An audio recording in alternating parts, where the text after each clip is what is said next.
Okay, here we go. Hello, we are live on Facebook. Woohoo! Hello, I'm Szara. And I'm Helen, and together we're Committed Committed Parenting. parenting. Yes, and we're out to have a conversation about families thriving and taking a look at what does being a family or being a parent or doing this parenting gig even look like, and that we each have our own way as a parent. Yes, and that with us in families thriving, kids get hurt, parents have power. Yeah, and connection really lives. Connection is Yeah, live and present.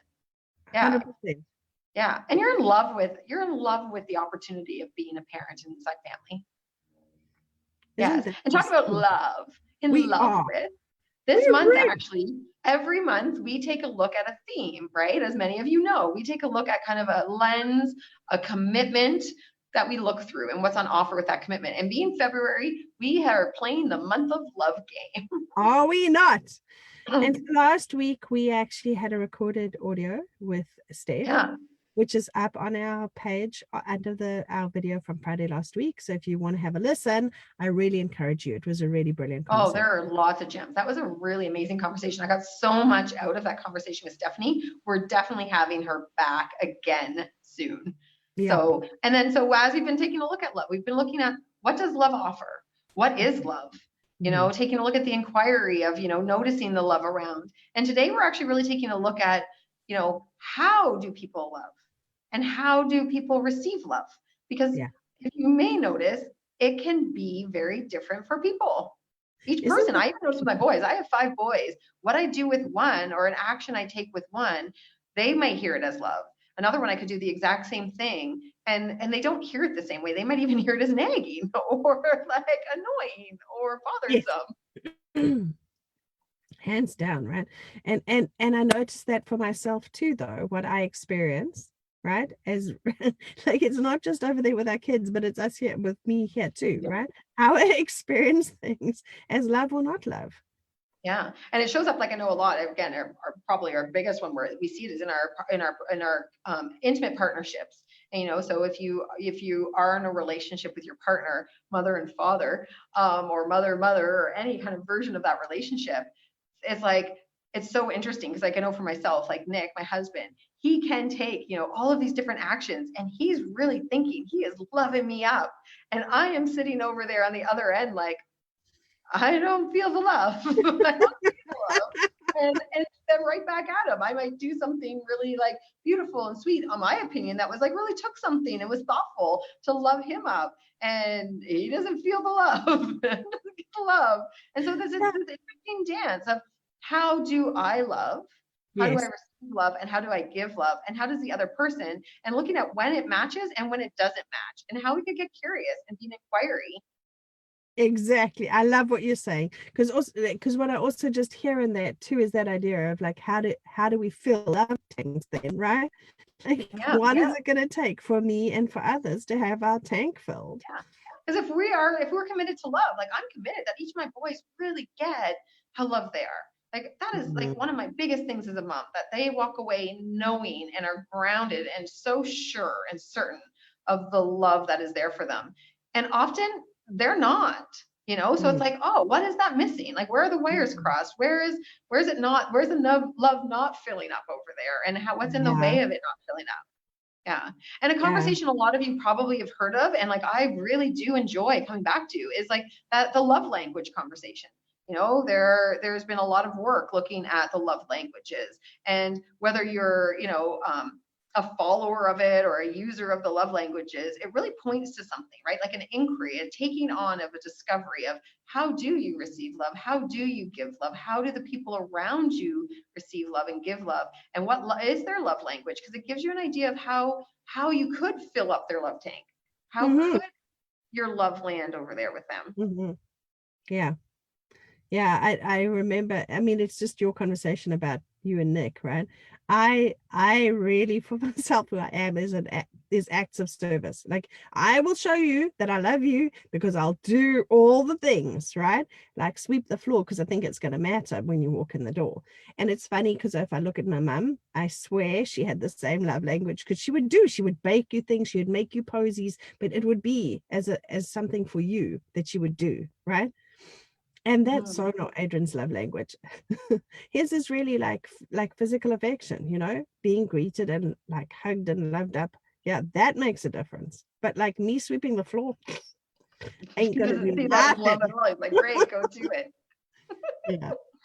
And it's so funny because like it's I know with Nick, he is a service, acts of service person, right? Is really a big one for him, and physical touch.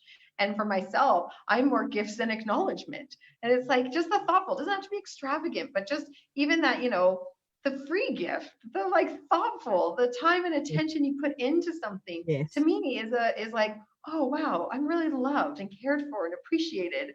And and yeah, and a lot of times the way he shares his love to me isn't through that at No. all. And so it can leave me like unloved, or my love tank's not as full as I'd like it to be. And so it's great even to get to understand yourself Yeah. of how you receive love and how you give Yeah. love.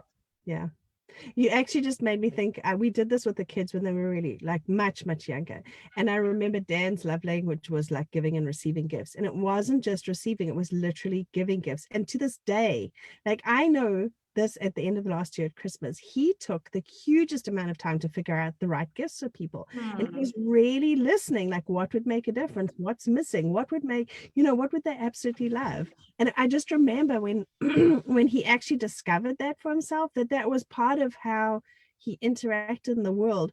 It was literally like you could then do the smallest thing in the space of a gift, and it like opened something for him. But he also knew himself like that. I thought that was really beautiful, that really mattered to him, and that he Yeah. then had access to it. Yeah, you get to discover yourself. Like being in this inquiry, Mm, you get to I love discover another part of yourself and like it. how you fit and work and how like what your mechanics are. And it just gives you other access and tools.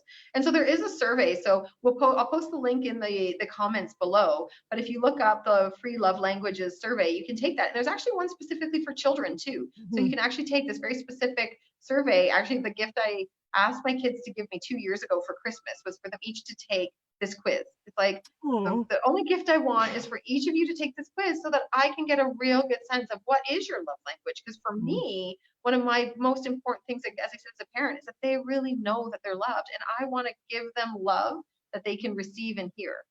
And mm, so I'd like to figure it out because the way, if I'm giving love that they're not receiving it, well, I need to look at that. yeah. And I don't That's have why I to, I want can to still connect with like you. give love that I want. It just might not have the results I'm out to have. Yeah.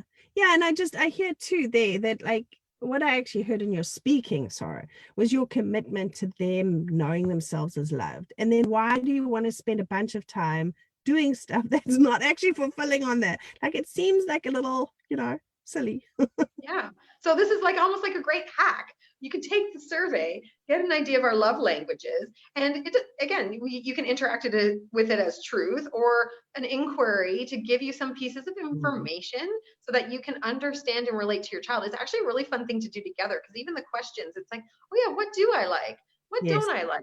And it's like just even a family night. Like that's what I really hear is like a family night, a dinner night, a love night. Have yourself a family love fest, and everyone takes the love language survey and interact with each other and get to connect and relate and understand and discover brand new things with each other So and allow good. them to discover that about you. Like that's what I actually I noticed too. know, Like right? when they got how I received love, I was so touched because they actually showed up to take different actions so that I felt loved. And I was so moved by like, thank you for being those boys that care like that. Like sometimes we forget, or at least I forget, how big they are, like how much their commitment is Mm, and how committed they are. And I was so moved as a parent to allow a space where their commitment got to get fulfilled. mm, that is so beautiful. Yeah.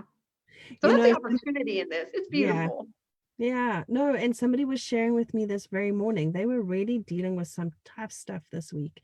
And it was their oldest kid who actually was literally the space of love for them to be free. And I think sometimes as a parent, I think we always have to be responsible for being the one to show the love, give the things, stand in this place of parenting. But in a moment, and it's what you're pointing to, our kids love to contribute to us. My littlest, oh my word, it took me forever to hear her contribution. Hers is like in the world of words of affirmation. She Yeah. does that for me all the time. She says, okay, mom, I love you. Go have a good time. Like, you're going to go be apart from me. Then actually you have to honor that time. Go have a good time, every time. Yeah. And I love what you're saying there too, because like even look for how your kids give love, their Yeah. way of giving love, because that's actually a big cue of how they want to receive their love. Like Isn't that's it? how they have figured out that love lives for them. Love lives in those actions or words, or how they express their love is usually correlated with how they also receive their love. Yeah. And like Yeah. that's such great information when this commitment of love is what we're committed to. I was just thinking back to what Amanda brought to our conversation of like these short bits of time where we actually connect with our kids.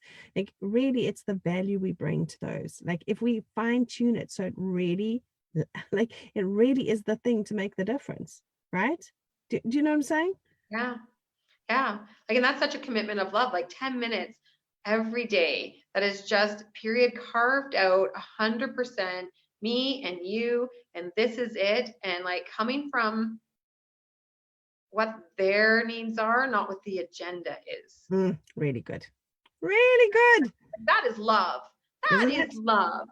So this Okay. week, the invitation is take on an inquiry and discovery of yourself. How do you receive love? How do you give love? And then each of your kids and your family, or other anybody important to you Okay. in your life Okay. where So you this want love week, to be present. when Yeah. So I'll post that link in the comments below, and the opportunity is to take it on, have a love fest week where you're discovering how love lives. brilliant. Thank Okay. you. Thank you for being with us here. Bye, everyone, and thank you. We look forward to Bye. hearing how love shows up for you. Yeah. Okay. Bye. Bye.